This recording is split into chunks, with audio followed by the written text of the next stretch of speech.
So many stories. I could talk about that forever. But the bike is my therapy. It's helped me through the loss of my dad. And when I was riding that ride, I thought about how proud my dad would have been of me to continue my fitness journey despite the challenges, because he battled diabetes, and the way he battled it was with exercise.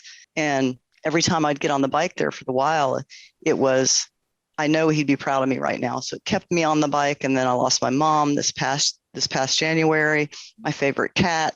Everything that happens, the bike makes it better. Tonal too, to some extent, but the bike it lets you lose yourself, whether it's a playlist or an instructor that's saying all the right things. You just can get lost in it, and it's wonderful. It's more than just your output, more than a bike. When you hear your shout out, you know it's all right. Put on your magic pants and let's go. We're cruising into the power zone. Clip in, set yourself free. Come on and take a ride with me. You know what you need to know and what's it all about. Everything you need, it's on the Clip Out.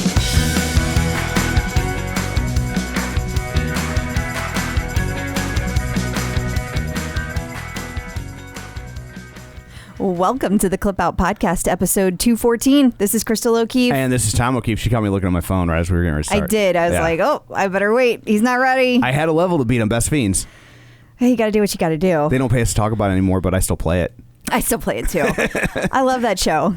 You know, I love game. I love that game. I am really tired. She's had a rough week. Okay, so yes. Yeah. But I'm on level like 3,800. But you know, speaking of advertisers, I just want to let everybody out there know that there's been some chatter in different places that and I think it's about MetPro. Like, people think it's an MLM. Yeah. And it is not an MLM. Yeah. Like, and we just want to take a second to address the fact that we give a lot of thought as to who advertises on the show and who we do partnerships with. And we've turned down a lot of stuff. Yeah, we personally try everything that we talk about, and not everything makes the cut. The things that make the cut are things that we genuinely like and that we genuinely feel good about. I don't expect everyone to agree with our thought process. Yeah, not every product is for every person. Some people drink Coke, some people drink Pepsi, and some sociopaths drink RC Cola. I don't even know what's wrong with you people, but you're out there. It's a little frustrating because it's like, first off, if you some people do MLMs and they love them, we are not those people. Yeah. We are not trying to call you out, but we are not fans of them, and we would not use our platform to feed people into them. No. And so when we see that, we're like, no, pump the brakes. That's not what we're doing. And it's a little concerning because it's basically just lies. Yeah. I mean, it's misinformation. Right. I shouldn't say lies because maybe it's based on what they think is true. Yeah. But the reason I draw your attention to that is because, there are people out there that are not nice to us. And so sometimes people just say things that aren't factual just to start drama, and most of the time we don't address it. We just ignore it because we try not to be petty. But this is a little bit different because this is our integrity. This is saying that this is something that we would just sell anything, and we care more about money than anything else, and yucky stuff. So we've both got day jobs. We're doing quite nicely. Yeah. And so it's like, if something came along that grossed us out, we'd be like, we have been like, no, that is gross. So anyway, we don't want to bring down the Can I address one more thing that's under my you totally can. Okay. I don't use a fake radio voice. Don't use a fake radio voice. Anybody that's ever met me in real, this is how I talk. If you walk up behind me and see me ordering soda. Do your thing that you do when you are doing. When I am doing the fake radio guy? Yeah. Good morning, everybody. It's 8:15, 15 minutes after the hour. That's a fake radio voice. Yeah, that's a fake radio. And I'm sorry that some of you don't know the difference. Anyway. Enough of our bitching. Yeah. Let's get to the fun stuff. We have lots of neat things to talk about this week. Absolutely. It's like not a crazy busy week, but it's like everything's like kind of upbeat and friendly. There's no sadness and so that's nice. It is. So we inserted this just in case we thought you might miss it. So, in case you haven't visited the OPP, let's bring it to you. Yeah. So, no. We read the OPP, so you don't have to. That's right. That's our right. brand, right? So, on that note, what do you have in store for people? You can't even do the fake radio voice. I get icked out. Just I know. Yeah. Okay, so number one, John Mills is back again this week. Woo. So we're back on our regular schedule. I'm very excited about that. So we have to, of course, talk to him about Pitbull and Echelon. Oh yeah, that's interesting. And then we're going to also hit some other things. There's a new bike that came out that's like specifically made for kids. So we got to talk about that. Dr. Jenn stops by and she talks to us about how to listen to your body after you've had a major diagnosis. And the new brand of shakes she's selling. No. Dr. Jen's going to kick my ass. Ironically, and you did not know this prior to having this conversation, but our discussion with MetPro this week happens to be about MLM. Oh, and about the weight loss shakes. It's about weight loss shakes. Because somebody asked this on our page, so wanted to get his opinion. So Angelo weighs in on that. We're also going to talk about the music festival that Peloton is doing. Okay. And of course, all the other good stuff that comes with Peloton and all the news. Awesome. Well, before we get to all that, shameless plugs, don't forget we're available on Apple Podcasts, Spotify, Google Podcasts, iHeart, TuneIn. Wherever you find a podcast, you can find us while you're there. Be sure and follow us so you never miss an episode. Also, if you would be so kind, maybe leave behind a review so people know, unless you think we sell MLMs. Yeah, then don't. But so people know that maybe we're worth checking out. So we have a new review. I would like to hear it. This is from Objective Banker 124748858. Is that their phone number, their social security number? What is happening? I don't know, but I don't know what says banker more than 124748858. I don't know. I feel like it's a math equation or something. I don't know. If I look at it backwards in a mirror, like, does it say something funny, like on the cover of License to Ill? Maybe. I don't know. So it says, fan for life. I am one of those users who did a free trial when gyms started shutting down last March and have never looked back, and also started listening to the podcast at the same time. I love hearing about what's going on in the Peloton world and getting the inside scoop with the Peloton Prophet. More rumors, please. With, you and me both. With 1, 2, 3 exclamation points. And I also love the John Mills segments. The chemistry between the three is so fun to listen to. Thank you for giving me something to look forward to every Friday morning. So thank you so much for the kind words. Yes, thank you very much. And you can also find us on Facebook, facebook.com/theclipout. While you're there, like the page, join the group. And you can also find us on YouTube at youtube.com/theclipout. You can watch these things in all their HD glory. You can also follow us there over on YouTube as well.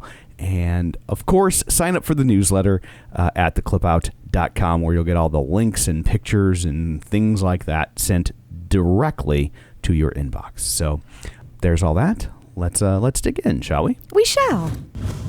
Run, lift, and live with John Mills. So joining us today, once again, via the magic of ZoomTube, from Run, Lift, and Live, it's John Mills. Hello. How's it going?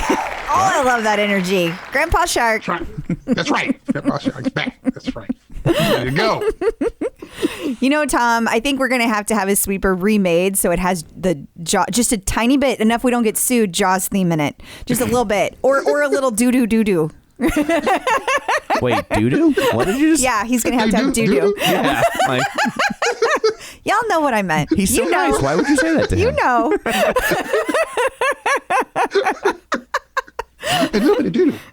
We weren't talking poop. But it's not beneath us. No, it's true. Yeah. That's true. No, not at all. So I guess we'll just jump right in. Posted in your group this week something interesting about Beachbody's SPAC merger. Is that offensive? Can I say SPAC? What does that mean? I don't remember what it stands for, but it doesn't matter. Okay. It's Special Purpose Acquisition Company, I think? Yeah. That sounds good. Yeah, so they merged with Forest Roads Acquisition. Yeah. And Mix, the bike company, and Beachbody merged, and that was completed, I think, after a vote of the shareholders of Forest Road last Thursday. I think Friday made it official. Monday is when they rang the bell at the New York Stock Exchange. So, the stock ticker FRX, which was Forest Road, changed over to Beachbody, and you could start investing. Yeah, at that point. So Forest Road was trading around $10 a share. By the time this all concluded, Monday, they were around 13. They went up to like $13.50 a share. And I think that valued them at around $3.9 billion. And since Carl Deckler, who is the Beachbody CEO, has a 43% stake in the overall company, that made him a billionaire. Like 1.7, I think, billion of his worth based on his percentage of ownership. Add that to your LinkedIn. That is gone. It's gone. Wait, what happened? Gone. What happened? Well, the stock went down to $10 a share, which means they're now back down to being worth 2.9. His 43% is now worth like $500 million. So the poor guy. He's only a millionaire. But they take the commemorative T-shirt away. Yeah, that's right. Yeah. They took his card back. That's right. Well, in all fairness, that same thing happened to John Foley. He was a billionaire there for like half a second. I mean, I think he is again, but like back at the beginning, he was like a billionaire for half a second, and then it went away. And I think he's back now. I don't know. I haven't done the math, but because I mean, he's rich, and that's really all that matters. And that's they're doing great. I don't know though. Like if one day you're worth 1.7 billion, and the next day you're worth 500 million. That does sound a little painful. Well, maybe not. But you never actually had the cash. Right. I think it would be true. For me, it would be worse. I would be more frustrated if I was worth like 1.1 billion and then was worth like 999 million. You would be like, I need to hit the 100. Somebody, I would go to the yacht club and just be like, hey, can somebody spoil me like $10 million so I can be a billionaire? Like, is that too much to ask? Spot me. But then it would be a debt, and he would be worth less, Tom. No, it's gift. They need, well, you didn't say spot me. Yeah, okay. Or you said spot me, not gift me. Well, next time I'd say spot you, you're not getting it back. Nobody spot Tom. Don't spot me anything. No one spot Tom $10 million. No. Honey, we're married. If somebody wanted to spot me $10 million, you would also have $10 million. We'd have to pay it back. No, I just put it out there that I'm not going to pay it back.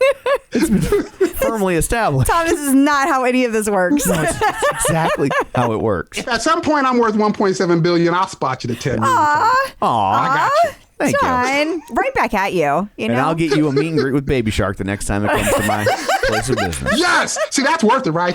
That's worth at least $8 million. Yeah, at least. Yeah. Right? Oh my goodness. Okay, but John, I got to pick on you a little bit because yeah, you totally jumped on board with this, right? Like you invested like day one. Yes. Okay. Oh yeah. Okay. Well, before day one. I was invested back when, they were just at around $10. Okay. Okay. I jumped in. So they're back and at $10. For a second there, I was like, whoa. I was looking at my Fidelity account. I was like, whoa. For a couple seconds. I'm like Carl Deckler. Yeah. I was for a couple seconds. So you started at 10, you went up to 13, and you're back to 10. I'm back down. Okay. All right. Yeah. But this will be interesting to see how all this goes because there's been a lot of buzz about it, but at the end of the day, let's not forget they're selling stuff besides they're selling supplements. They're not just selling exercise. So, and I've noticed that, the instructors are still doing that. I was hoping Jennifer Jacobs moved over there. She wasn't going to be selling the shakes, but that's clearly a big revenue stream for them. They're not just going to walk away from that. Yeah. They're not going to change that. I think the interesting stuff will happen in the fall. Oh. Once they release the Beachbody interactive stuff. Yeah. Where they're really kind of then competing with Peloton, where they've got like live and on-demand classes. And are you gonna go jump on all their classes and get on their wall and fight for that? Are you gonna like do all that? I just want to know what I can look forward to making fun of you for. Probably not. Well, wait a minute. If all of a sudden I'm like Carl Deckler and I'm worth 1.7 billion, yeah, I might take a class. Well, no, that's fair. That's fair, though. I would get that. I'd understand it. I mean, I would still give you crap for it, but I would understand. She will give you less crap if you spotted us $10 million. I got you. Okay. I got you. I was a big, Jennifer Jacobs gave me some really good advice early on in my kind of Peloton life back in 2016. And so she's kind of hold the spot in my heart from that advice. So I'll support what she's doing. So part of this is that. And you know what? That's great. That's loyalty, and I love that. And I have no ill will towards Jennifer Jacobs. I wish her nothing but the best. I'm more concerned about her long-term prospects and Beachbodies, because I know that that's a major revenue stream for them, but it turns a lot of people off. So I'm really curious to see what this mix of this, like, we're trying to take on Peloton, but we're still going to sell all this stuff. I'm really curious to see what it does, because there's a lot of grumpiness about it in general. So I'm just kind of curious. Same here. I'm really curious about both of those things. I'm curious about, like, how is that going to play, along with when they do actually produce.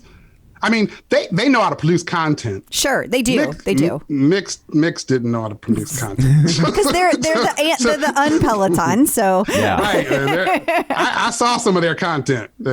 So, but bringing those two things together, I'm really also, along with what you just talked about, the MLM stuff, I'm interested to see bringing the two things together. What does that really look like? Is it something where you go, there's a competitive thing they got there that they can work on, and I know they got 3 million subscribers to some of the various platforms. So but they can do something with that, they're in the mix. So I don't know. We'll see. I don't either, because I keep hearing from people the reason that they subscribe is so they can get discounts on their shakes. So so I'm like, how many people are actually using that content on a everyday basis? I mean, some people love Beachbody and they have some great programs. So I am also not down on them about that. I'm just not convinced that's going to turn into the bike, Right. Yeah. I'm interested. We'll see. We will. See how it plays. We will. It's all going to come together at some point, the fall, I guess. Moving on, Echelon has inked a deal with Pitbull. Right. What do you think about that, John? This is confusing me. Okay. So the article says that he's a stakeholder. Right. Then in it says that they formed a partnership. Right. And then they kind of imply that he invested, but I'm not sure about that. Right. So this could be he invested money to become a stakeholder. Or it could be they just worked out a deal making him a stakeholder if he then provided some services. Like, I'm not really sure. That's a great point, because, listeners who listen to the show all the time might remember a while back when Echelon put their little bike on Amazon, and they said, and they were like, oh, we just inked a partnership. We created a bike in partnership with Amazon. And then Amazon said, "Oh no, we did not." So, so this vague language, it does they say leave it in three different ways. Yeah, which makes me go, "That's not really clear." I don't really know. But in the end, they say there's going to be products. I don't know, what does that mean? I don't either. There's going to be some Pitbull inscribed. Like maybe a bobblehead leggings? You stick on your bike? I didn't know what that meant. I don't know what it means, but there's going to be products. They say there's going to be a channel. What? I don't know what that means either. Like a channel to what? Channel to what? Right, I was like, are we talking like a Spotify channel? Are we talking like, does Echelon have channels? I have questions, people. Right. I don't think Echelon has channels, which is why I got confused with that. The article all confuses me. So I wasn't sure about what channels. Yeah, I do think the more you read this article, the more it's like it's crafted to sound like he invested in the company, but it doesn't seem. Well, it does say Pitbull's investment in the company, but you could say time is an investment. Right. Yes, leading up to this, everything is like it's a wide-ranging partnership. He becomes a stakeholder. It never actually says like he bought stock. It sounds like he agreed to things and then they gave him stock so they could which is fine. That's all on the up and up. Yeah, but it sounds like they're trying to imply he believes so much he gave him a bunch of money, and like I don't know that's true. And I think that's where I'm at now. Yeah. After reading it a bunch of times, I'm like, it's too. You can think a bunch of different ways when you read all this stuff. You can. I don't really know. Yeah. But then it ended with he's gonna make a theme song for him, which then confuses me too. Isn't it a little where late? are they gonna play this song at? Like you get on the bike and it sings to you? What does that even mean? It's gonna be the single off of his album. Yeah. See. Oh, okay. Well, then that's his theme song. Well, yeah. I mean, but then also I have to ask delicately. Like I'm not even trying to be catty, but like. Right. But that's what we do. Well, okay, this guy's kind of my brand. But like, does Pitbull really still matter at radio? Like, when was his last hit? I don't know the answer to that. I honestly don't know. Like, it's not my. I know I would know a song or two if I heard it, but like. I always think of, I don't know why, I always think of Pitbull and Flo Rida as kind of contemporaries, and I don't feel like there's a whole lot of Flo Rida happening. If Flo Rida put out a new single, I don't know that the current pop culture environment would care, you know? So I don't know the answer to that. Yeah. It just seems like, I was wondering, like, if it's a hot song, if the song is hot, you know, will I be like cheating Peloton if I listen to this song? We got to listen for research. Can I have that in my You have playlist? to listen for research, John. Like, so you have a pass, first of all. Oh, okay. But second of all, I mean, to Tom's point, is anyone going to listen to it? Like, is it going to be about Echelon? I just have questions. I'm not even saying that's a bad thing. I don't understand what we're doing, you know? And is it going to be that's like a fitness-based kind of song? Or is he going to specifically say Echelon? Like, I'm all interested. Exactly. So we have more questions than answers. You do see that, though, right? Like, you see products that get mentioned in songs and then kind of become a part of a certain culture, whether it's whether it's Cristal and hip hop songs or Fireball and country songs. But the difference is that was organic. They didn't ask that. No, I'm not convinced all of that's organic. Maybe not every single one. Yeah. But I'm just going to say that the Peloton ones, for example, Fireball did not put out a press release about the new Florida Georgia Line song. That's my point. That is my point right there. You know, and I don't know, since Echelon kind of has a history of this vague, and this like trying to be something they're not over and over again, it's hard for me to give them any kind of assuming they're on the up and up. Like most companies, I would assume all of that was innocent. I can't assume that with these people. When I initially read it, I just formed an opinion on the first read, you know, and that's when I posted it. I was like, oh, but it took me a day or so to go, what? But now I'm not really sure what it's saying. Yeah. It's funny because people were just confused about the headline. Like, I had people like, wait a minute, Peloton and Echelon are teaming up, huh? And I was like, no. Never. No. And then lastly, would find this one interesting. Little Tikes has made a Peloton-style stationary bike for kids. Right.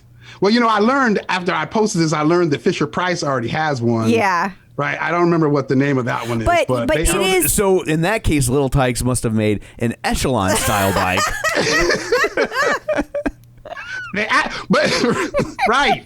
I was about to say they should have named it something that sounded like Echelon, but they also Echelon sounds like Peloton, so I guess they did. And Little Tikes also just signed a deal with Pit Puppy.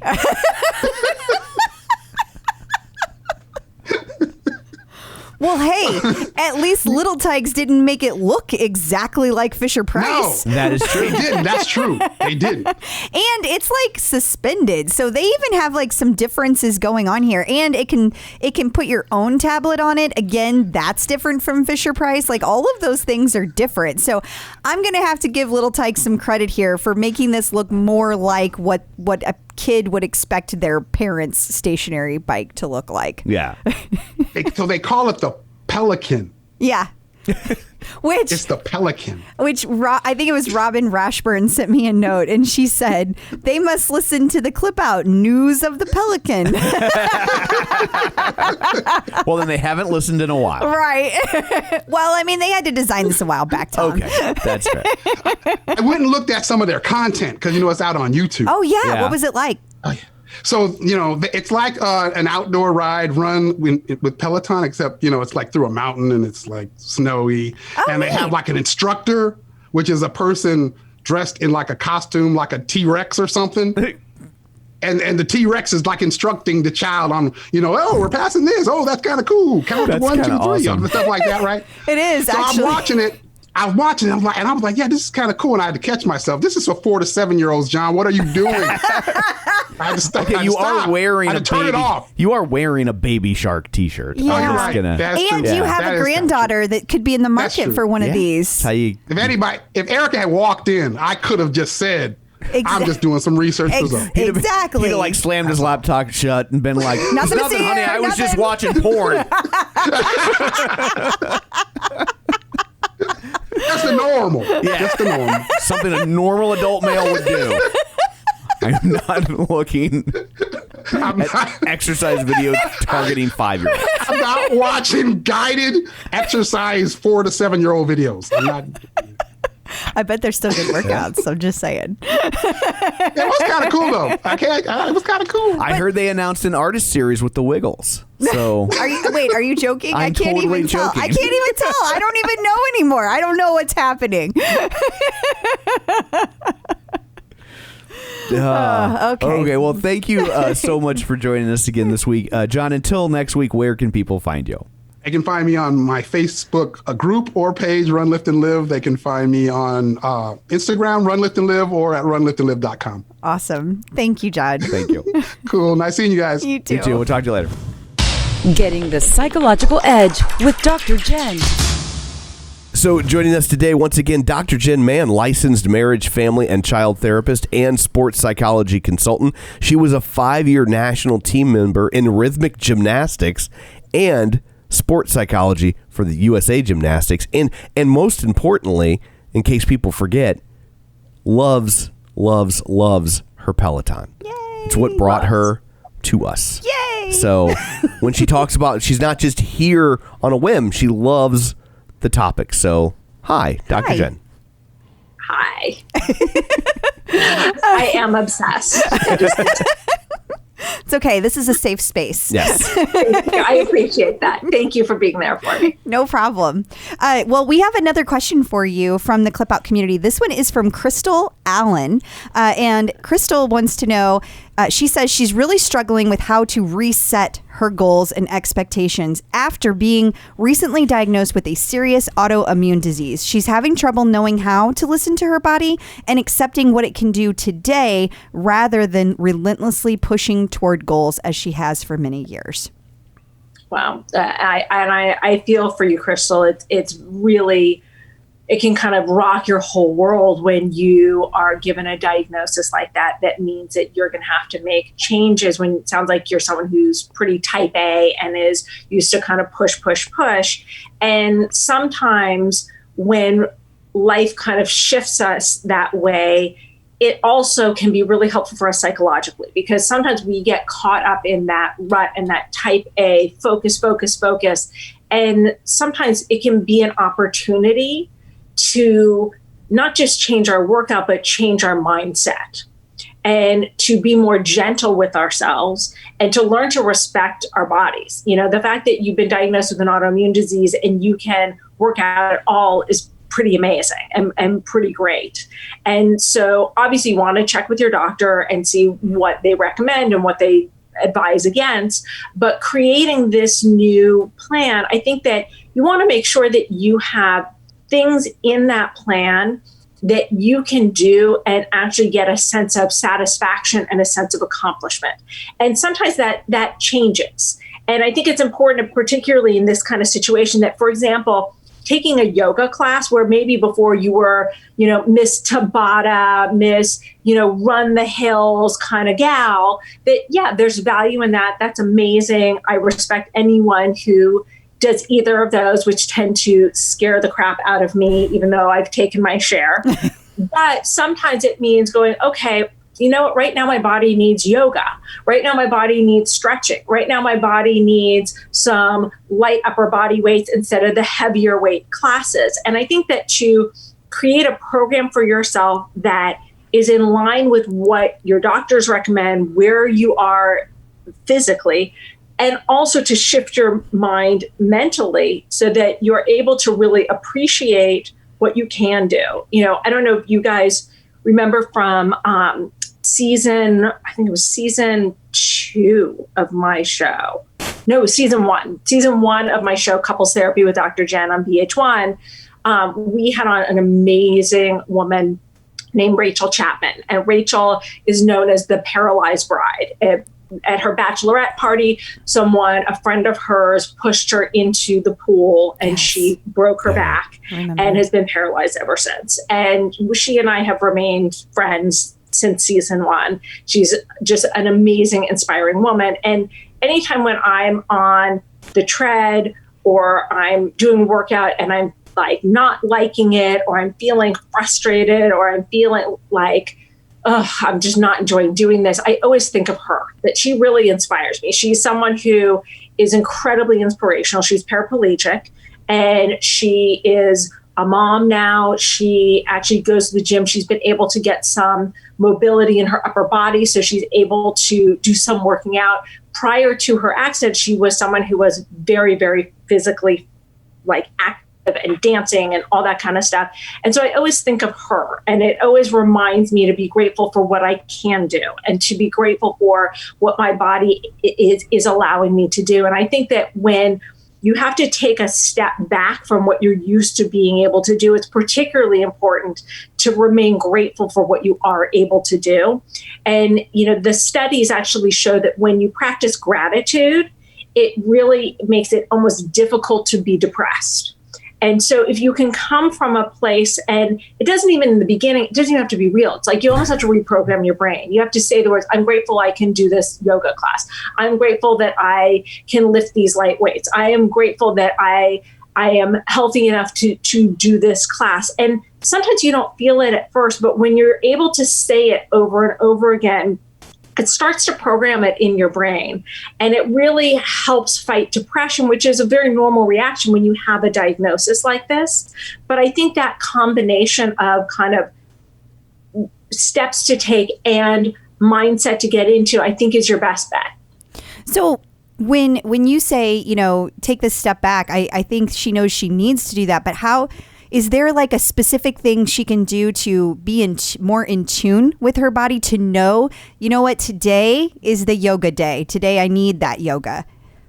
I think kind of taking your body temperature, kind of like doing a body scan and kind of going through your body. I don't know the specifics of this autoimmune disease, but being able to be like, okay, I'm going to close my eyes and I'm going to check in. How do my arms feel? Do they feel strong? Do they feel weak? Do they feel sore? How do they feel? How does my stomach feel? How does my chest feel? How does my tush feel? How do my legs, my calves, my ankles? How does my breathing feel? And to be able to say like, okay, you know what? Maybe today my breathing is not as good, so I'm going to go lighter on the cardio, but I'm going to do more upper body weights. So kind of doing that check-in body scan, and there are so many great Peloton meditations that are body scans that can also help put you in touch with your body. I'm a big fan of Peloton meditation, and you know, doing body scans in general can really help you to, especially if you have kind of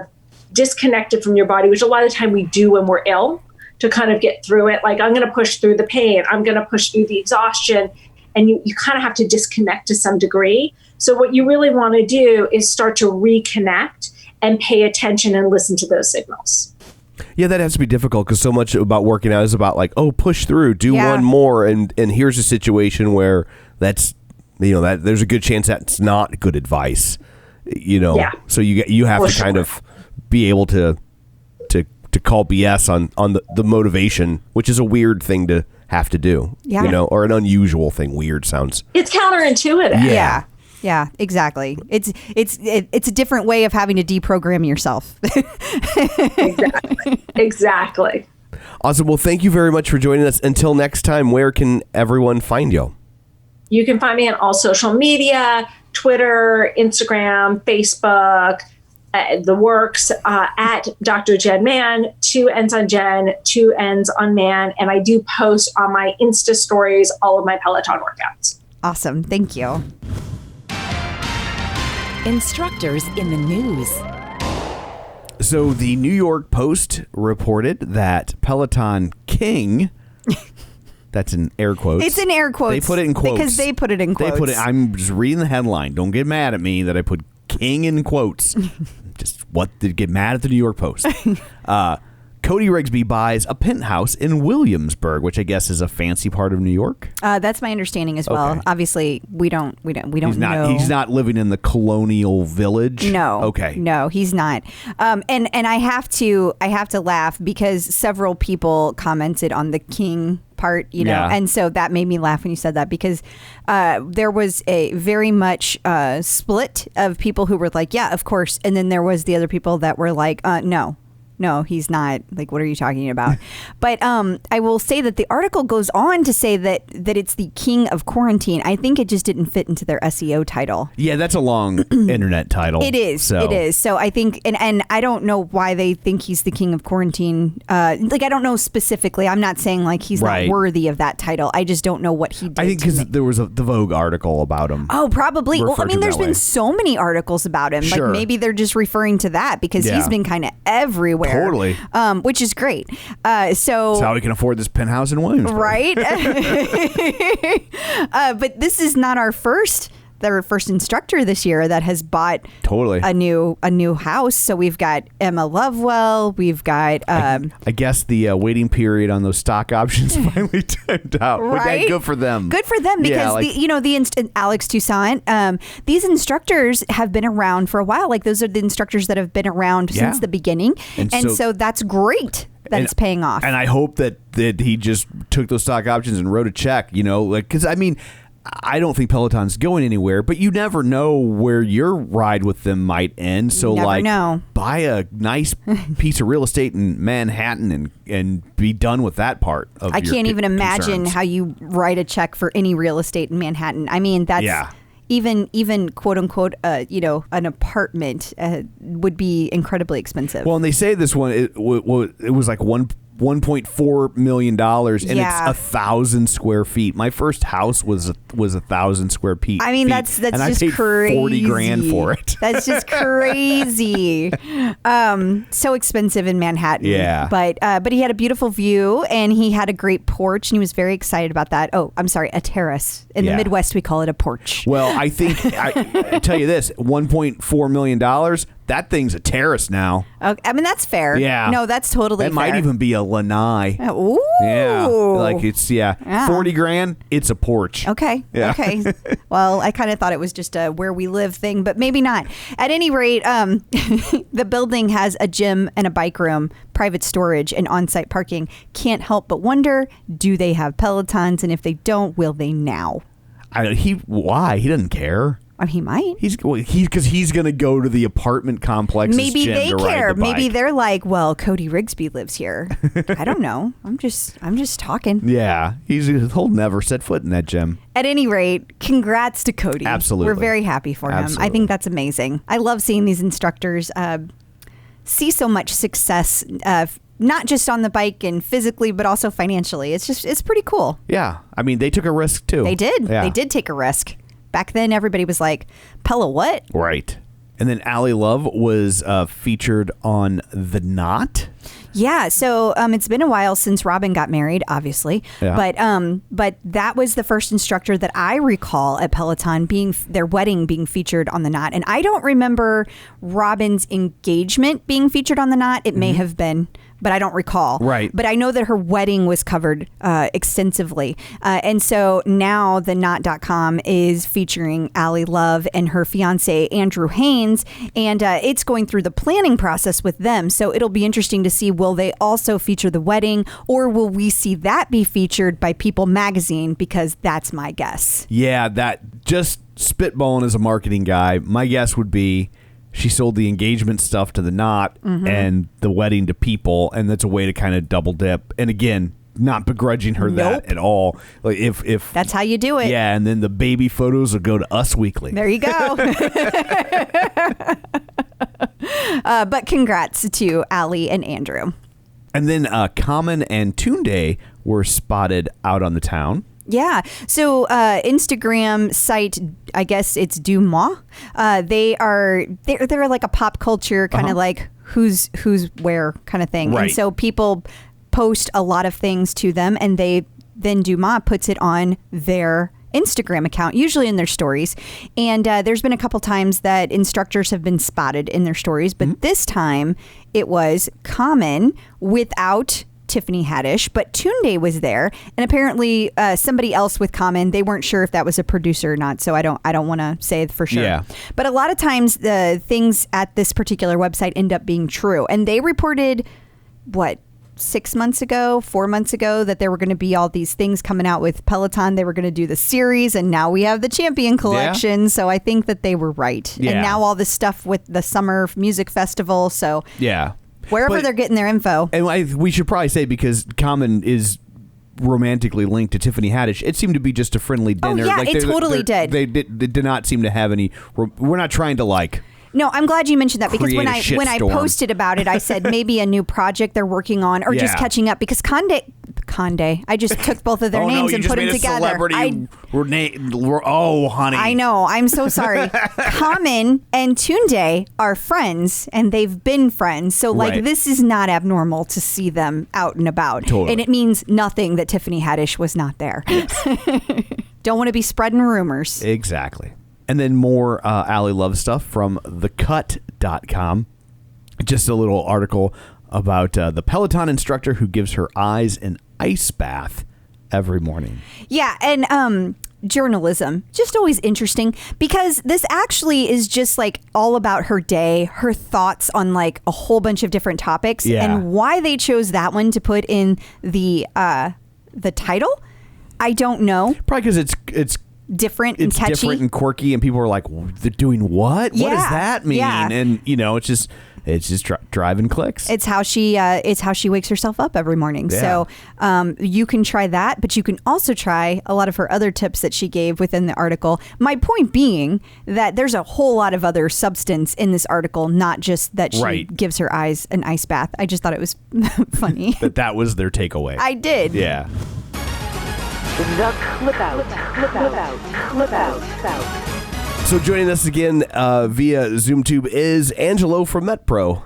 Hey, how's Angelo. It going, guys? Good to see you. Good to see you too. We've got a hot topic for you today. Let's do it. I think you'll have some you always are like, hey man, there's lots of different ways to get there. I'm really interested to see what your take is on this particular way to quote unquote get there. Okay. I have no idea what you're going to ask. Seriously, I know that these have been asked, but I did not read this one. I read just the first word or two, so hit me with it. Okay. This comes from Tammy Avery Gibson, and she wants to know, do you think debunking the health value of MLM shakes that are constantly pushed in the Peloton Facebook sites would be a good topic? Some are really full of sugar, but marketed as healthy. Okay. Actually, I get asked this a lot because, this has been, meal replacement proteins, basically shakes that are meal replacement shakes. I mean, they've been the hot thing on the market for years. And it was interesting because I actually did some research on my last book where we were doing market trends. And interestingly enough, meal replacement shakes were actually on the rise. This was about 2018, the last data on this, whereas over-the-counter weight loss medication was going down. So in comparison, more people are actually opting for some form of weight loss shake over over-the-counter medication. And so for whatever that's worth, the answer is there's everything in between. The developers isn't the word I'm looking for. The companies that produce these products, they're weighing basically a very simple equation, and that is, the really healthy stuff tends to not taste as good as the stuff that also has a little sugar. Mm-hmm. So, I mean, there's no need to beat around the bush. I mean, what is it? It's like, well, this one's amazing. I know. I tried to make a protein powder once. We used for a time a combination that included like a hemp protein powder, and it was the healthiest thing on the planet. tasted like dirt. Oh. Tasted like dirt. I'm like, oh, and I can drink just about anything. And this was rough. I'm like, man, nobody's going to drink that. There's 3 guys that are hardcore that'll maybe drink this. So, here's the question is, in comparison to what? Is it healthy? Is it not healthy? In comparison to some of the really clean ones that don't have sugar? No, it's not. Go get a cleaner one. In comparison to say, I'm not going to do that. I'm going to end up eating McDonald's instead and having one of their milkshakes and fries. Yeah, it's good. Do it. You're not hurting anything. The small monicum of sugar is still an improvement over. So it's all how you're going to apply it. Now, I get kind of just the sense that most people, when they're asking this question, they're coming at it from, well, how is it being presented? If you're going to present something as the ultimate in all natural health, then yeah, you need to look for another channel. But if you're looking for something that is going to be an on-the-go source of protein that doesn't have excessive calories or sugar, you might look at that as a middle ground. I will say this, they've gotten better at protein shakes and meal replacement shakes than bars. Bars are really tough to get to be healthy and taste good. Whereas nowadays, if you are concerned with the sugar, I would say that there are a number of brands that have managed to strike that balance of having just maybe a few grams of sugar and are still very, very tasty. So you might just do a little bit of research and experiment a little until you find something you like. Why is it easier to make a tasty shake than a tasty bar? No clue. No clue. That's why we have you here. Yeah, glad I can be here. It's your time to shine. I'm sure that somebody a lot smarter than me in the actual food manufacturing industry could answer that, having to do with ingredients and how they stick together. But typically you have something that has either a ton of sugar alcohol or it has to have some grams of some form of sugar in it in order to not have kind of a bitter or chalky aftertaste. But like I said, there's a few protein beverages that are actually really tasty. My question to you is, why we started taking protein shakes in the first place? It was not somebody who had the idea of, I want to go lose weight, so I'm going to drink this. It's to build muscle. Right. It was these guys that just got tired. Their jaws were fatigued from chewing on so much chicken. Right. Like, I can't do this anymore. So they're taking it in a quicker to consume. So my question is, if that's not your goal, then maybe we could just look at eating as much whole foods, supplementing when need be for convenience, but your foundation should be whole foods. I was going to say, as somebody who knows admittedly nothing about this, like, I'm always skeptical of like the shakes and the bars and things like that. Like, because most people don't quote unquote need them, right? So it was brilliant. I wish I could have been a fly in the wall. This would have been, making this stuff up. I'm guessing late 80s based on just looking at when this stuff became popular. But I wish I could have been a fly on the wall in that marketing meeting where the companies got together and said, we have this great product. The problem is only 0.1% of the population is using it. You've never heard of it before. It's called protein powder, and only bodybuilders are using it. And so the marketing team, I imagine, was sitting around saying, well, how can we, get this on, the refrigerator of every family, every housewife in America using this stuff? Well, wait a second. Wasn't there a research paper that came out that said the more muscle you have, the faster metabolism? So therefore, faster metabolism equals weight loss, more muscle equals faster metabolism, and protein, and there's where they made the connection. Protein equals muscle, therefore, ding, ding, ding, we have a weight loss supplement, guys. But that's basically the dots they connected, and it worked. Now, don't get me wrong. I have 2 types of protein powder downstairs, and I had a protein shake this morning. So I am thankful for it. I love it. It's just interesting when you trace back the origins of the purpose of what something was designed for versus the practical utility. And that's why at MetPro with our clients, the first thing we're doing is I don't want to talk about what product or what's healthy or not healthy. I want to talk about what are you trying to accomplish? Right. And let's work backwards from there to determine what's the right strategy for you. And it may very well include protein supplements. Yeah. I think that all makes sense. Yeah. Okay. Awesome. Well, thank you so much for joining us. Until next time, where can people find you? metpro.co/TCO. Come check us out, guys. And also, don't forget, time is running out. This is your last chance, really, to win 6 free months of MetPro. We got a contest going on right now. So if you go to metpro.co/TCO, and if you download the app or you sign up for a consult call, you'll be automatically entered to win 6 free months. So this is your last chance. It runs through the month of June. So put a little hustle in your bustle and get on over there. Be quick like a bunny. Thank you guys for having me again. Thank you. Peloton in the news. So Peloton announced this week their All for One music festival. They did. So, and it was met with mixed results. Yeah. Okay, so Peloton describes this as 25 artists, 40 instructors, 3 days, 1 Peloton. So it starts on Thursday. You've got all day Thursday, all day Friday, all day Saturday. Mm-hmm. And they're going to have all of these different classes harnessing the power of all of these different artists. But in the past, the All for One classes have been about all of the instructors together on stage. That's what All for One was introduced to us as meaning. So now you have to kind of look at it like All for One, like we're in all these different countries. We're all riding together with all these artists. Like that's the new way to look at it. Yeah.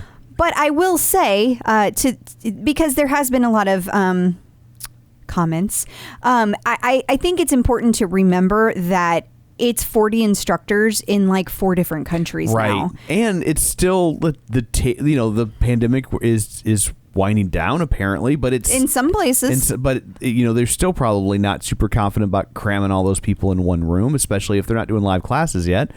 I think it's important for people to remember that the instructors are Peloton's like lead asset. Right. And so to put all of those lead assets in a room at one time could be a little dangerous. Yeah. But at any rate, when this started, there were like 13 instructors. It was pretty easy to orchestrate.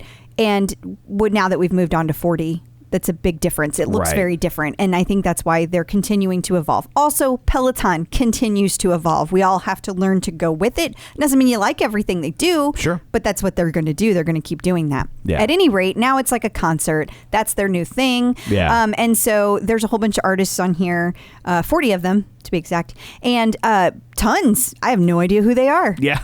I had no idea. I'm going through and it's like every 4th name is somebody that I know. Yeah. But again, I'm not their target demo, so that's not a bad thing. That's the thing. I think that's important to remember. We're all the target demo. So there's going to be a wide variety, and there shouldn't be. I should not like every single band on here because if I do, then they're doing something wrong. Yeah. I mean, I'm open to all these bands though. So that's great. Yeah. I think that it's a great way for you to try out different bands and to try out different instructors. Like that was it. We're all together. So like, I don't know. It might be a little challenge of mine to see if I can get through all of these classes. Ooh, that's a lot. I can't do it this weekend because I'm already exhausted. I don't think anybody should do these in one weekend. That doesn't seem healthy. But I think it might be a fun little thing to see if I can, check off for the rest of the year. I think kind of mix them in here and there. Yeah, it'd be totally. fun. And it was a big enough deal that Rolling Stone reported on it. So they did. That's that in and of itself is interesting that that they've reached a place in the music world, or they used to get sued, and now it's it's just the one arguably the biggest music publication that's out there is covering what they do, and they've covered it on multiple occasions. Yeah, this is just the latest. Absolutely. Yeah, well, I say congrats to Peloton. I'm glad that you guys keep changing things up. It would be boring if you did the same thing every year. Yeah. I will also say I will miss having all the instructors on stage at the same time. It was pretty cool and pretty special. And it doesn't mean that won't come back at some point. Also true. We don't know. We don't know. So one other thing that I think is pretty cool, though, is they have an official playlist for the weekend. So it takes all of those artists and puts it together in one ginormous playlist, which you can go to Spotify and get, or you can find it on Peloton's blog. Or if you sign up for our newsletter, you'll get a link to it in the email blast. Always get all the links sent right to you. Yeah. Peloton artist collaborations.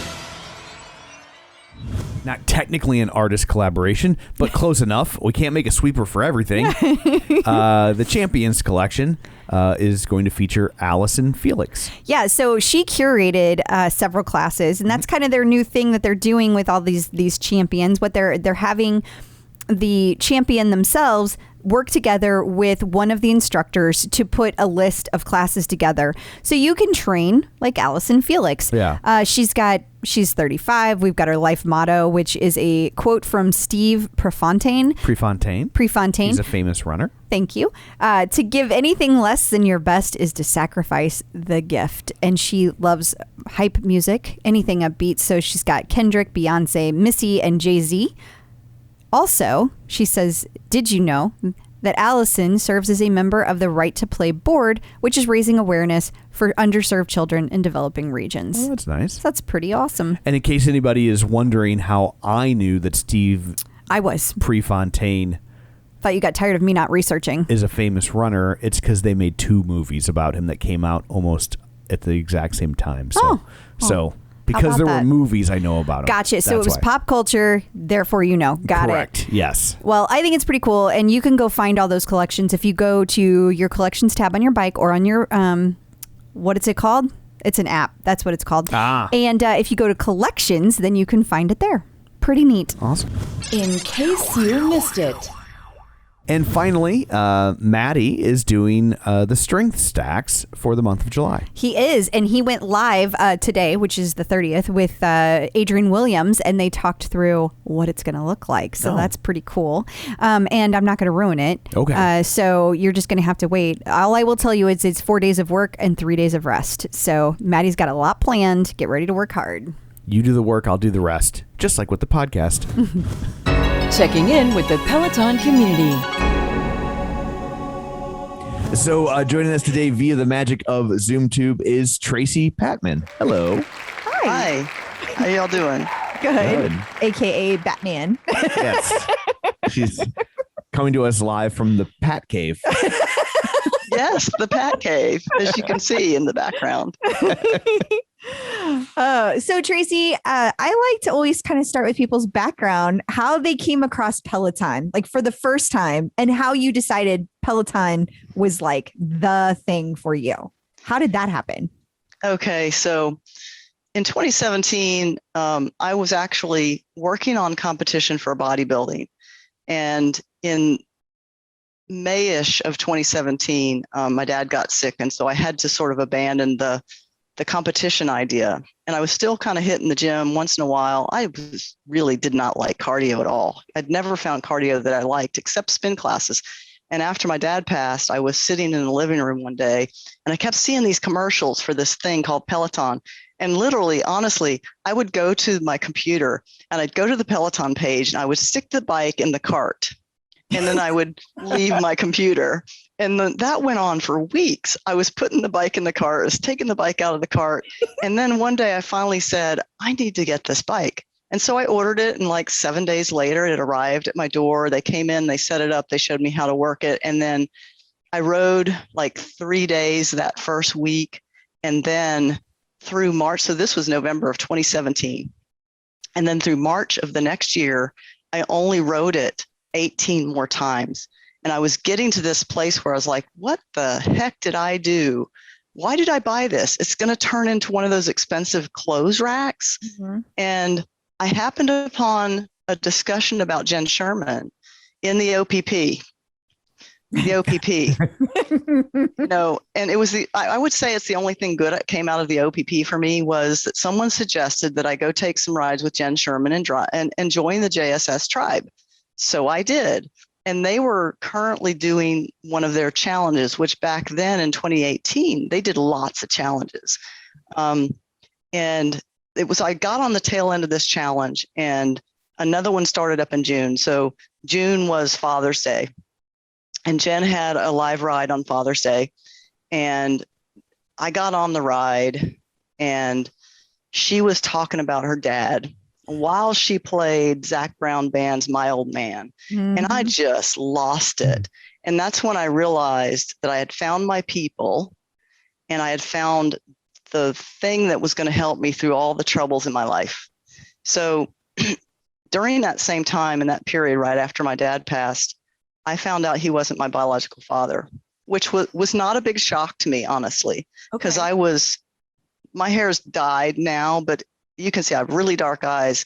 Generally speaking, my skin is dark. My hair is dark. My sisters were tow-headed blondes. My brother was a tow-headed blonde.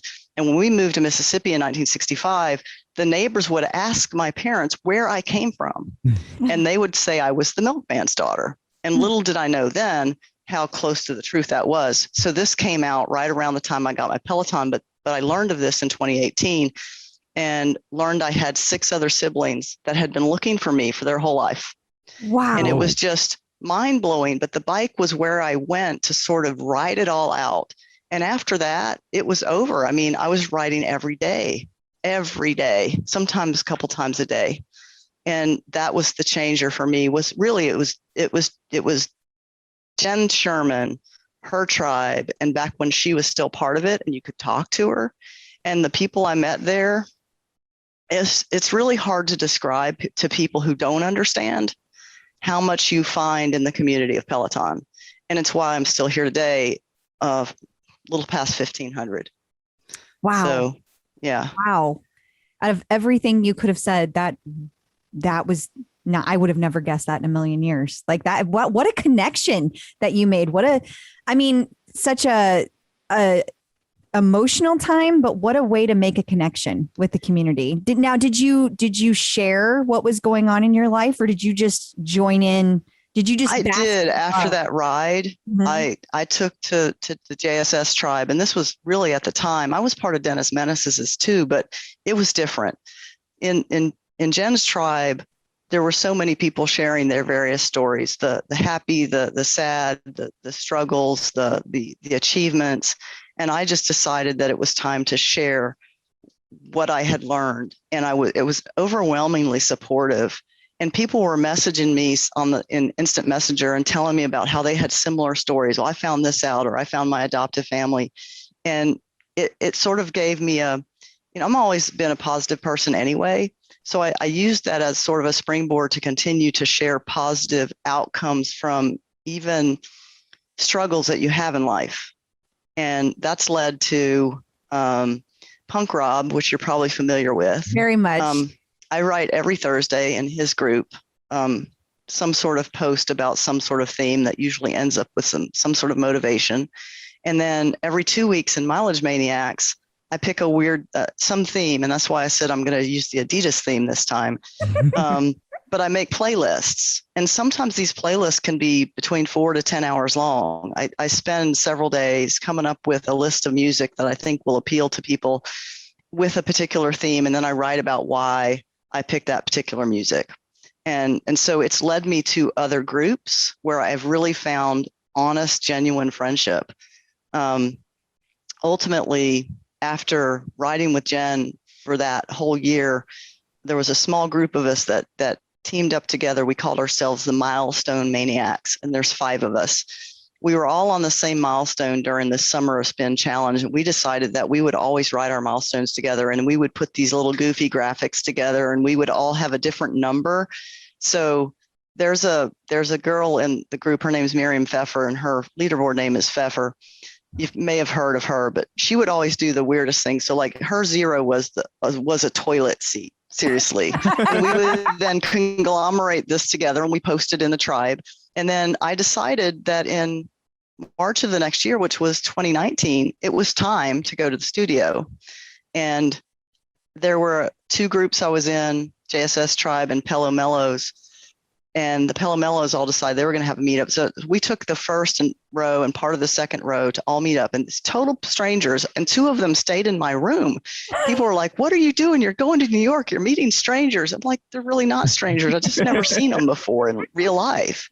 But the years later, still now, almost 3 years later, from when I first met them online, they're still a constant in my life, always. Especially that little core group of the Milestone Maniacs. Wow. So many stories. I could talk about that forever. But the bike is my therapy. It's helped me through the loss of my dad. And when I was riding that ride, I thought about how proud my dad would have been of me to continue my fitness journey despite the challenges, because he battled diabetes, and the way he battled it was with exercise.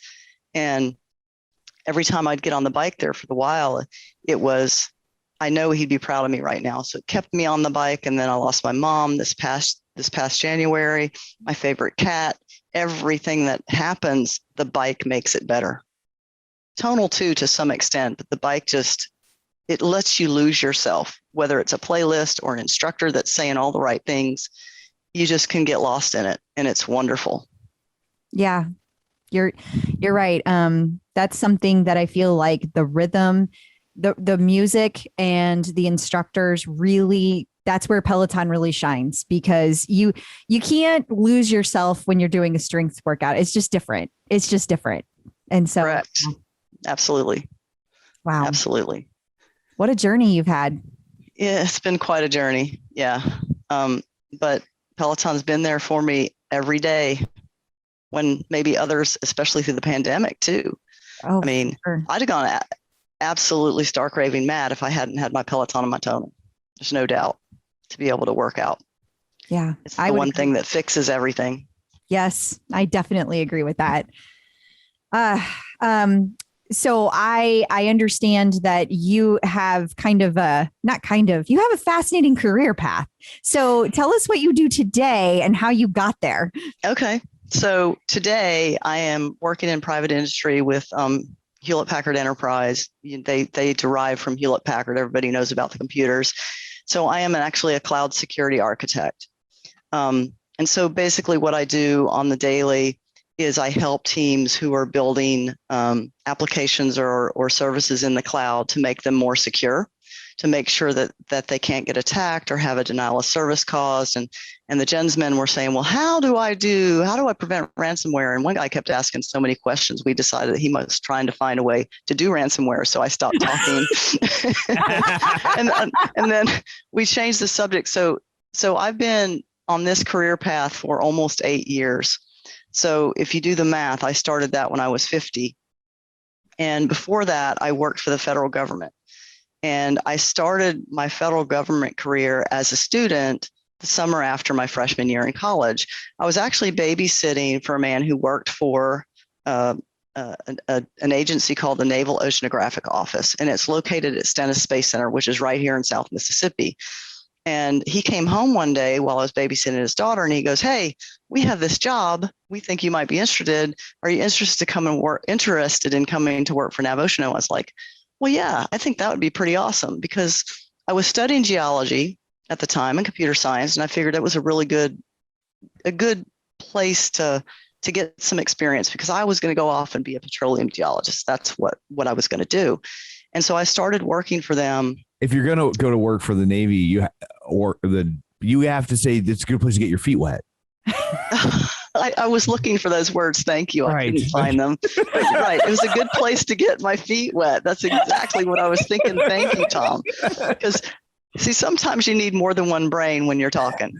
So I started out there, and I started traveling on oceanographic survey ships.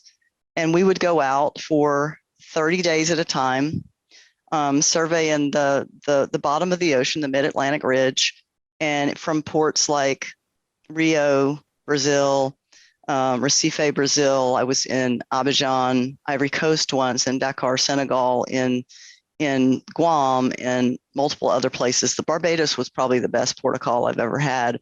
But we would survey for 30 days. So you're literally out there for 30 days. And this was before there was email or anything. So you have no contact at all. And I was 19. My very first trip I took, I was 19. Wow. And I was also the only woman on board. I was going to say, I would think that's probably leaning male. It was pretty much. Yeah. So it was very interesting. I'll say that. And you had to find a balance between, being friendly and nice and not giving them the wrong idea. Sure. Because, they're a whole bunch of 19-year-old sailors. Yeah. And so, what was on their mind? They were wearing Adidas shirts, for God's sake. So I did a lot of that. And so what we were doing, so the Jenn's men said, well, what was the purpose of these surveys? So now that it's sort of declassified, what we used to do was anti-submarine warfare. So what we would discover in the ocean bottom were places where likelihood that a submarine could hide undetected, or where one of our adversaries' subs might hide undetected. So that's what I did for the first several years of my career. And then as we moved from mainframes to workstations, to computers, to even smaller computers, I had bosses that were like, we don't know what to do with these things. So Tracy, why don't you go figure it out? It's like that cereal commercial. Give it to Mikey. Mikey likes everything. So it was give it to Tracy. She'll figure it out. And I did. And in the process of that, I weaved my way into security, computer security. And then in the last 3 years of my career, I had transferred from Navy to NASA. And I was doing computer stuff for NASA. And it was an interesting kind of a full circle, because the whole reason we were in Mississippi to begin with is because my dad worked for NASA in the early 60s. Oh my gosh. Wow. It was, and I know that was one of his proudest moments, was when I worked for NASA. Aww. Because despite the fact that he may not have been me biologically, he was my daddy and he always will be. So there were all these little signs that were connections that were just undeniable. And so I retired with an early retirement at the age of 50 in October of 2013. And 2 months later, I went to work in this industry doing application and cloud security. Wow. And yeah, it's been a crazy. So and all of that, what happened to Petroleum Geology, right? Yeah. Well, about 1985. So when I was working as a student, I worked every other semester. So it took me a little longer to get out of school. Sure. And around 1985, we had that first real oil glut. So there was lots of oil. Well, I guess there was, and there were lots of people getting laid off because there was so much oil. Nobody was really searching for it. So there was lots of production, but nobody was really looking for more. So they didn't really need all these petroleum geologists. So they laid them all off. And in the industry, there was this huge glut. And I knew I would never get a job in petroleum geology as starting out of my career, because there were so many unemployed petroleum geologists. And I just decided, well, I've got this government gig here. I'll just stay here. And that's what I did. So I had 31 years in when I retired. Wow. At 50. Wow. Yeah.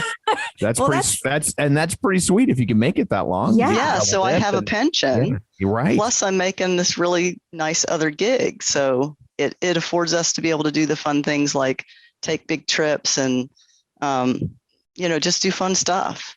How did you guys get on the subject of cryptocurrency then in the middle of all that? I don't know, actually. They just started asking me about Bitcoin. And I said, I don't really know anything about that. But it's because of the ransomware.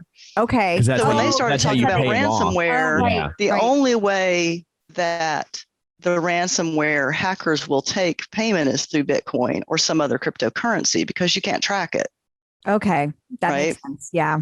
And so I don't remember who was asking me the in-depth questions about it all, but that's what like somebody said, I think it was Howie said, I think we need to stop this conversation because we think he's trying to figure out how he can like get ransomware and get some money. So, and then they asked me something about what I used to do. And it was one of those areas that, I still can't talk about because you sign an agreement that anything that was secret, you can't talk about for 75 years. So really basically till you die, you can't talk about it. And finally somebody asked me a question. I said, I can't tell you that because I'd have to kill you. It's the classic line. I had to do it. I don't blame you. That was great. I would have thought that came after you guys started talking about chainsaws. Now, I just have to explain to the audience when we keep saying you guys and who you were talking to, because the audience doesn't know how you originally were a mystery guest for the Jenn tribe. And I sent messages saying you have to interview Tracy. Like, she's absolutely fascinating. That was after you were a mystery guest for the Jenn's Men. And so that's where this conversation started. Like that's how we became connected. Now, at that point, though, I need to hear about these chainsaws, because I hear that you guys have a lot of chainsaws. There's not just one in your house. 5. Yeah. Why? Why? Isn't it chainsaw? Are you starting a Jackal tribute band? Okay, I can promise you, and I think I mentioned this in the thing I filled out when I sent in my my meeting request, that I promise I'm not psycho. It's not one of those things where I'm going to don a Jason mask and go out with my chainsaw and scare people. But before we lived where we live now, we had a place on the water, and Hurricane Katrina came and took that house. Oh. And so we didn't have to do any cleanup. So we moved up off the water to this piece of property that I'm actually looking out over right now. It's 5 acres and it's mostly wooded. We have about an acre of yard, and the rest of it is wooded.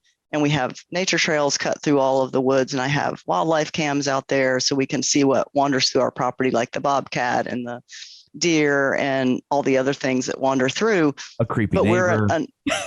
What's that? A creepy neighbor. Creepy neighbor, or the creepy neighbor's children. Yeah. Yes, we've had a bit of that. And my neighbor keeps saying when he's had a little bit of tequila, he's going to get him a Bigfoot outfit, and he's going to go wander around my property. But he'll have to be careful, because I might be out there with my chainsaw. Yeah. But so we're constantly under threat here with hurricanes, because I live right 4 miles off the water, less than that. If you just look right across the road, the bay backs up, the swamp of the bay backs up about 2 miles from here. Wow. So last year, so what we did initially, we bought a chainsaw to have handy in case anything ever happened, because we have a driveway that runs through the woods. It's the only in and out that we have for our property. So if we ever had trees fall, we'd need to be able to cut, either to come back home or to leave. Okay. And so we had this one chainsaw, and it was a 20-inch blade gas chainsaw. But for little jobs around the property, when you get a tree limb to fall and you want to cut up the wood, I had a little electric chainsaw. I had 2 of them, one with a short blade, one with a long blade. And then sometimes you get a limb that's like hanging at a height that you can't reach. And so I have a pole chainsaw.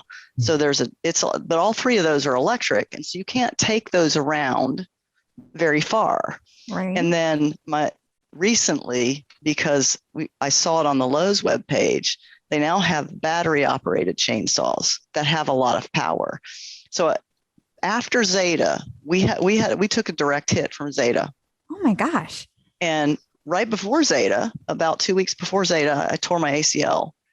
And so after Zeta, there's at least 5 trees across our driveway. So I go out to the garage and I put the gas in and the oil mix and everything. And I go out and I chop up all those trees. And I was up on the ladder trimming this one, and this gas powered chainsaw is just super heavy. And I'm up there and I'm cutting, and the next thing I know, I lose my balance and down the chainsaw goes, hits the ground, and I pick it up and it still works. But I decided I need something lighter for the basic work. So there's still trees all over the property. I have so much work to do. And I said, I don't want to carry this stupid heavy chainsaw around. So I got the battery operated one, and I actually did a dance with my battery operated chainsaw in Mileage Maniacs. So I have this, when I join the Zooms for Mileage Maniacs, it's always Tracy Patman, aka chainsaw something or other. But there's nothing like, and I've heard other women say this, the power of that you wield when you're holding a chainsaw and you're cutting something up, because it's, and not for any reason other than that, it's just, you're doing it. You're not having to depend on anybody else to do it. And I love working in the yard, and we have so much of it that I'm constantly out there doing something. This weekend, I built a fire pit. I dug up the dirt, I put down the pavers, I did all of that, because it's just it's the other therapy, right? And I just bought a chipper shredder, and I promised that I would have it's not going to be a sequel of the movie Fargo, because people were asking me questions. So I'm like, no, I have chainsaws and a chipper shredder because I have so much stuff on my property that still needs to be taken care of post Hurricane Zeta, that it's too big of a job to pay someone else to do. I mean, it would cost thousands and thousands of dollars. Okay. Plus, I get so much satisfaction of going out there and doing it myself. Well, so, it sounds like it's also never ending. It's not like you would pay that once. You would have to. There's always something falling down that needs to be taken care of. And now I can hook up the chipper shredder to the back of my riding mower and just pull it wherever I need to go. And if you ever see a Bigfoot, you can just. And if I ever see Bigfoot, or if some bad dude comes on the property and I have to defend myself, I've got chainsaws and a chipper shredder. Now I have a question. You were telling that story about being on that ladder and you said you dropped that chainsaw, and I instantly imagine you falling off of the ladder onto the chainsaw. Does the chainsaw turn off when it falls? Yes. Oh, there's a dead man switch. So if you let go of it, the switch, it automatically stops the blade. Almost like all power tools do that now. Well, the mom in me was like, what are you doing? Well, there is a story of me almost coming off the ladder just a few weeks ago. Oh my God. I was cutting a limb. I was on the ladder. I positioned this extension ladder, and I was up there with the battery operated chainsaw. I just miscalculated the angle. So I thought the limb, because it was so long, the front end of it would just fall and then it would tip that way. Well, when it came down, it came back towards me. It tapped tapped the ladder. And so I grabbed the tree. Oh no. And the other chainsaw falls to the ground. And I'm like, the ladder's still partially on the tree and it's leaning. So I had to be really careful, and my husband would have died because, I'm still recovering from ACL surgery and I'm about to fall out of a tree. Oh, Tracy. I also feel like you shouldn't call it a dead man switch. Probably not. It's your chainsaw. Yeah, probably not. No, that's probably not. No, that's a good point. Very good point, Tom. Congrats on not disabling it. My grandfather. This story. So when they first came out with the lawnmowers where you had to hold the bar down to make them operate, like that was a new thing, And my grandma was like, well, I'm going to get this to you because you're always like pulling the chunks of grass that are stuck, because it was zoysia. It was real thick and wet, and And so she goes out and she buys them this, at the time, fancy, expensive lawnmower with the handle grip, right? So when you let go, it turns off. Yeah. And the first thing is, I don't need that damn thing. And he takes a rag and he ties it around the thing. So when you let go, it won't release it. And then he's had it for like a month or two, and some grass gets stuck by the blower part, and he puts his hand up there to take off, took off 3 fingers. Oh my God. Sent him flying across the lawn. So she's got to run out and put him in. It could have been you, Tracy. Yeah. You got to put him in milk, in case you were wondering. Put them in ice. That's right. And in case that ever happens to you, but or someone but yeah, so he took off 3 fingers that way. So that's crazy. Yeah. No, I have worse stories, believe it or not. Yeah. I wouldn't have any tool that doesn't cut off when I lose even the riding mower. If you stand up or you fall out, the seat has a spring. Oh. And as soon as you lift up, it cuts the mower off. That's got to be problematic though. Like if you're kind of gassy. It could be, or if you just need to turn and you're reaching for something and it starts to stall, and then things are riding up on you. Yeah. You could just tape that down like your grandfather would do, and you wouldn't have to worry about it. But then if you fall off and it keeps going, you're in trouble. What are we taping down? Well, on that note, I don't know how you have time for all this though, because I also saw that you mentioned you're writing a book. Lady, when do you have time for this? Well, and what is the book about?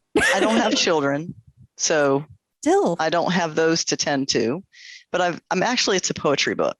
Okay. So most of it was written in the last 20 years. Okay. I actually started the process of publication 14 years ago. I bought a publishing package and I never used it. I was afraid. Okay. I was afraid to put it out there. And so in the process of writing in Punk Rob, I will occasionally throw one of my poems in. And then all these people are saying, oh my God, this is great. You should publish it. It's not like poet laureate stuff. It's not like fancy, but it speaks to people.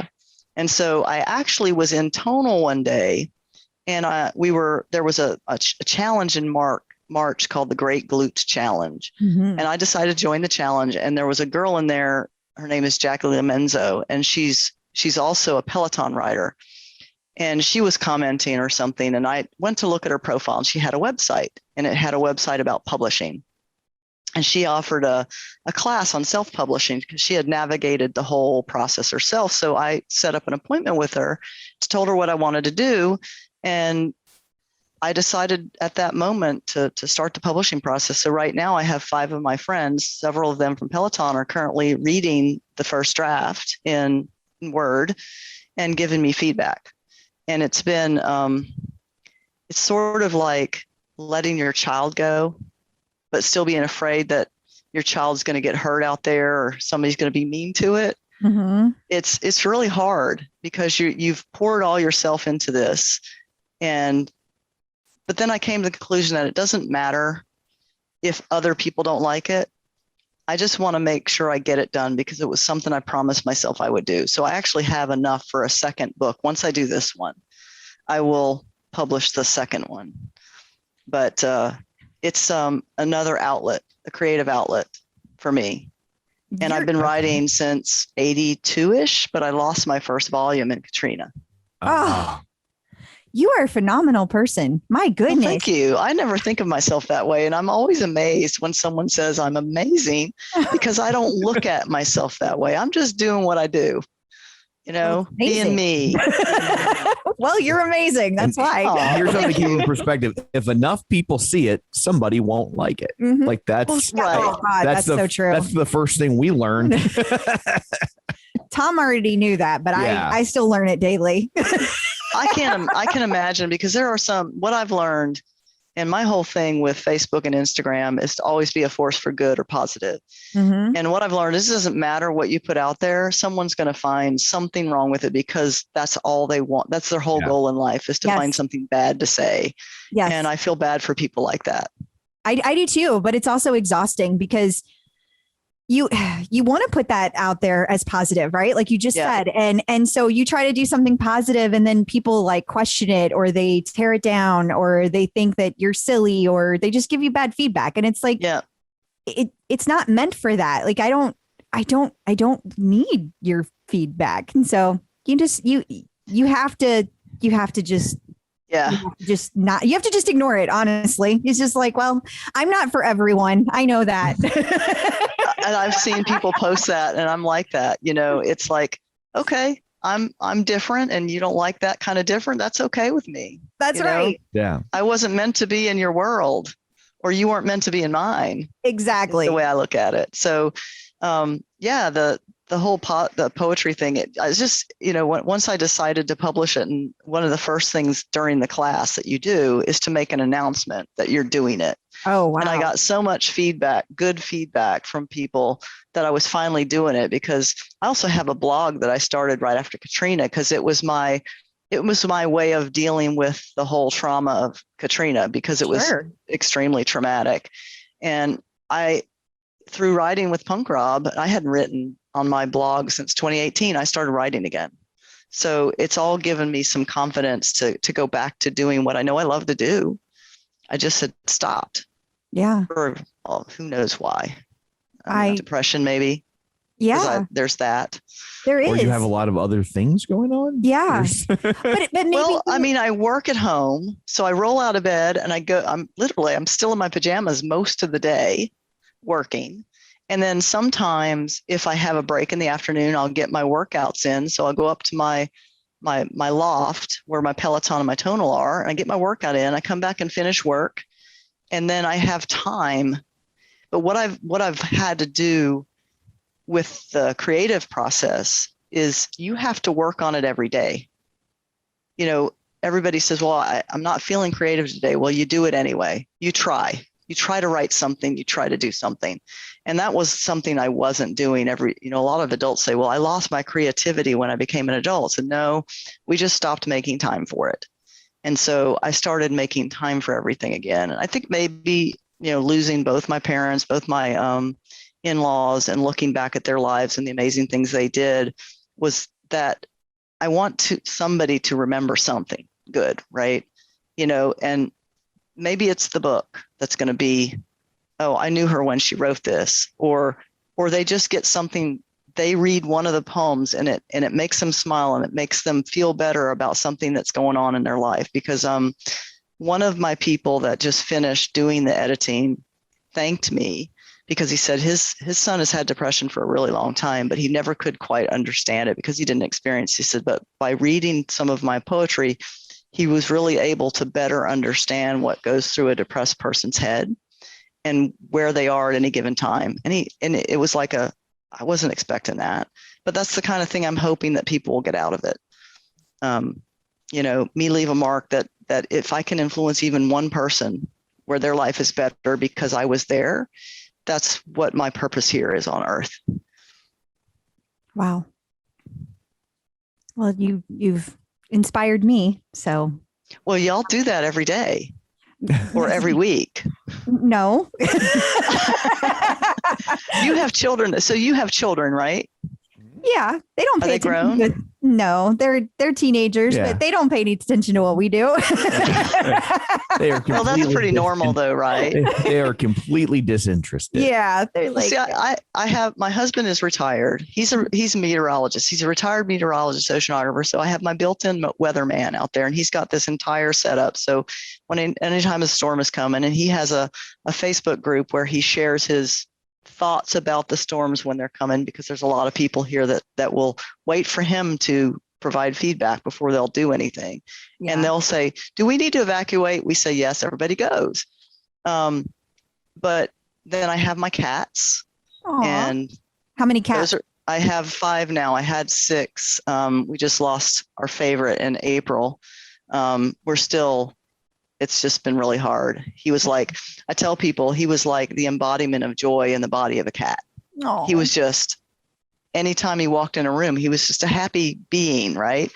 And when it was like that, when that light left, it was just really hard. It's harder than losing my parents, which is kind of a weird thing to say. People probably will judge me for that, but I don't really care.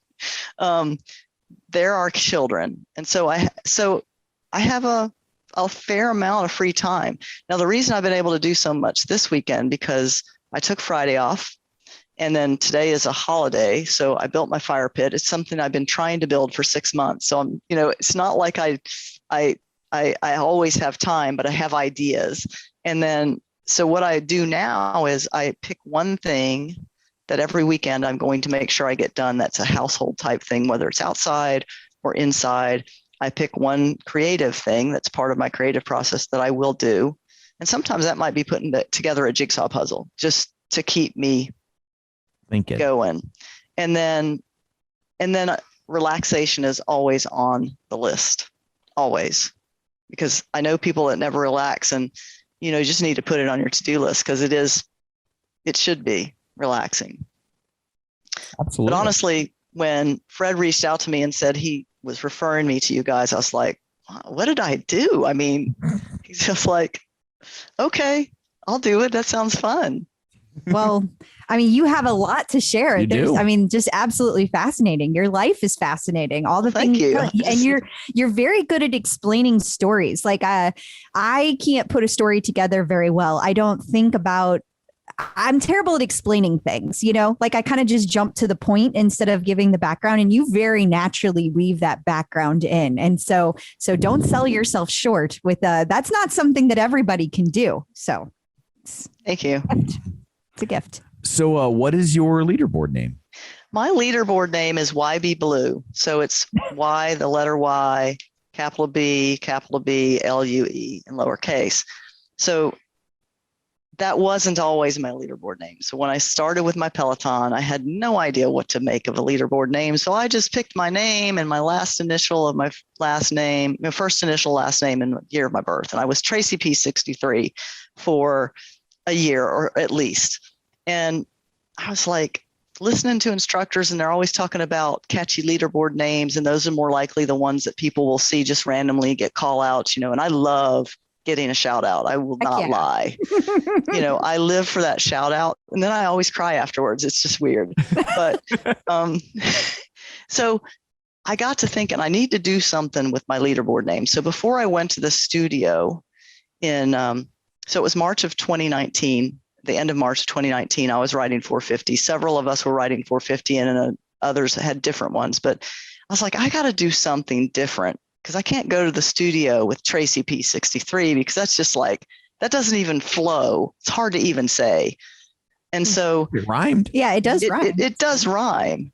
I would have been Geeky Girl 63, but that was already taken, oddly enough. I believe it. So in 2003, I bought a yellow Ford Escape. It was an SUV. I wanted a Toyota, but at the time my paycheck wouldn't allow me to buy the Toyota because it was like twice the money. So I bought this yellow Ford Escape, and it sort of was the embodiment of my sunny disposition. And so I was thinking, well, I want to get me a vanity plate. What should I put on it? So I started thinking about what the sunny disposition means to me. And I said, it means why be blue when you can be happy? And so when I was thinking about changing my leaderboard name, it suddenly came to me, it's why be blue. It needs to be why be blue because it means it's everything about who I am. I love that sunny disposition. So that's how it came to be. And so then I rode with Jenn Sherman for my 450th ride in studio with all of my friends.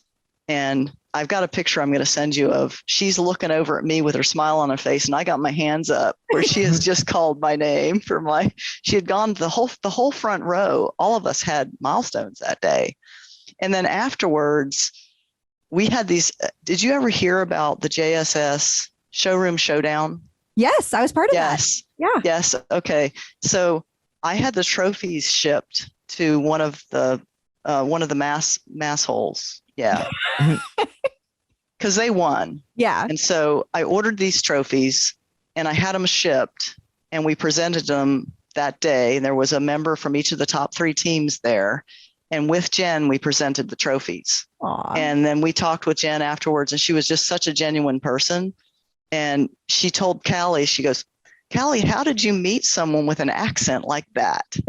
and we talked about how we met through the tribe, how we rode our milestones together. And she just thought that was amazing that you could get people from these disparate parts of the country that just suddenly just decide to go to New York and ride a bike together when they have one of those at home. And that's what everybody said. Why are you going to New York to ride a bike you have at home? Like, because that's what you do. It's special. So, it was. And that was such a special weekend. And I can't wait to go back.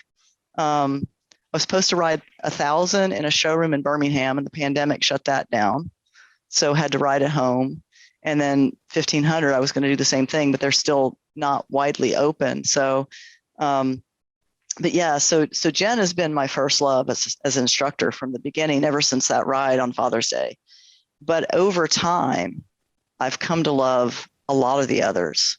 So CDE and Allie and Jenn are my 3 go-tos for the different types of motivation they provide. But Jenn's rides, her football rides, the sing-alongs, they're just, it's hard not to love them. Mm-hmm. And so, yeah, it's just, I love everything about Peloton. I know people around me sometimes are tired of hearing it, but I went to a graduation party this weekend and their older son walked up to me and goes, I had a Peloton shirt on, of course, because it's pretty much all I wear. He asked me about it and he goes, I've been thinking about it. He said, is it worth it? So I told him everything about it and all the things with the app. And I told him how my whole journey. And I said, look, if you think you're not sure, get the app for free for 30 days. Try it out. Just come to my house and try my bike out. And you'll love it. Yeah. It may take you a few tries before you love it. But and I know that's one of the questions that you had given me in my list was, what would I tell a newbie? Yeah. And since we're kind of talking about that right now, what I would tell any newbie to the bike is to don't give up in the first few months if you think you don't like it, because you're going to meet someone or you're going to find a group within Peloton that changes your whole mindset, or you're going to find the right instructor that changes your whole mindset about getting on the bike. And then you will never look back after that. Never. Well said. And absolutely true. Absolutely true. Well, thank you so much for taking time out of your day to join us. I don't know if we count as relaxation or creativity. Absolutely. I don't know where we land on the list. We're fun. We're going to chalk it up as fun. I think this is going to be this is going to be the highlight of my whole weekend. Better than a fire pit? You're going to get a lot more usage out of that fire pit than you are out of us. We'll probably try the fire pit out tonight, and we'll sit out and watch the fireflies and look at the stars. So that's pretty awesome. Yeah. That's pretty awesome. I wish we had a backyard we could do that. Yeah, our backyard's pretty tiny. It's very tiny. Well, y'all are welcome to come down here and visit anytime. Well, thank you. Thank you. If you're ever in St. Louis, I hope you drop in. Let me know. Let me know. I will. I'll definitely let you know. That would be awesome. I haven't been to St. Louis since I was little, like 5. Yeah, you're not missing. There's not much. Not much has changed. We still got the arch thing. The arch is still there. Okay. Yeah, that's kind of all we got. So before we let you go, where can people find you if you would like to be found? Okay, so you can find me on Facebook as Tracy Middlestead Patman, on Instagram as Geeky Girl 63, and on Twitter, God only knows what my name is on Twitter. I don't even remember, but I only use it for the entertainment value, so I'm not likely going to get friends with people on Twitter. But Facebook and Instagram are pretty much all I do. I will be publishing a website for my poetry book soon, and I'll make that available on both on my Instagram and my on my Facebook, so that people can go read about it. So I've just started building the website, and I'm still coming up with what the name of the book is going to be. But then there will be a place where you can go to read about my progress. You know, what state is it in? I'll occasionally have a poem on that page. I have one on there now about this old dirt road we used to go down way back in the day. And so I'll just be rotating the poem. And like I said, I'll publish that too. I'll let you know when that website is done. Yeah, please, because I'd love to share it. Yeah, I'd love to share it in the group so everybody can watch your journey along with us. That would be great. And I also have pictures for you, which I will send later. I can't wait. I love the pictures. I love all the stories. You have great ones. Well, thank you so much for joining us. We really appreciate it. Well, thank you for the opportunity. I loved it. And thank you for, and I will thank the Jenn's men for the opportunity as well, because it's just been such a wonderful opportunity. Thank you. So I guess that brings this episode to a close. Until next week, where can people find you? People can find me at facebook.com/Crystal D. O'Keefe. They can find me on Instagram, Twitter, on the bike and the tread at Clip Out Crystal. And you can find me on Twitter at Roger Kubert or on Facebook at facebook.com/Tom O'Keefe. You can find the show online, facebook.com/The Clip Out. While you're there, like the page, join the group. Check us out on YouTube, youtube.com/The Clip Out. It's just a different way to enjoy the show. You can actually see us, and you can sign up for our newsletter at theclipout.com. So that's it for this one. Thanks for tuning in, and until next time, keep pedaling and running. Clip in, set yourself free.